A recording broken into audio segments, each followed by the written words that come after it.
এই ক্ষেত্ৰত আসলে 2025 চনটো কিবা এটা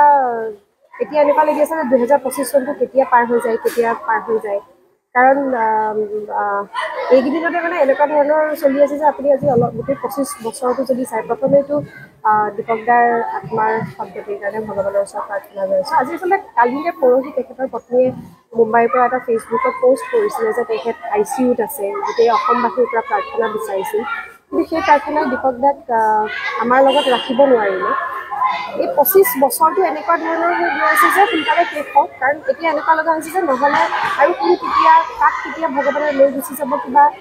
মানে ভয় ভাৱ এটা হৈ আছে দীপক দাৰ দৰে দ্বিতীয় এজন বাহুবাদক অসমে আৰু যে কেতিয়াবা পাব তাৰ সন্দেহ আছে কাৰণ তেখেতে আন্তঃৰাষ্ট্ৰীয় পৰ্যায়ত যি তেখেতৰ বাঁহী বাদন সেয়াৰে তেখেতে অসমৰ নাম প্ৰতিষ্ঠা কৰিবলৈ সক্ষম হৈছিল আৰু যথেষ্ট দিনৰ পৰা তেখেত যিহেতু গুৰুতৰ অসুখত ভুগি আছিল গতিকে অত্যন্ত আমাৰ গোটেই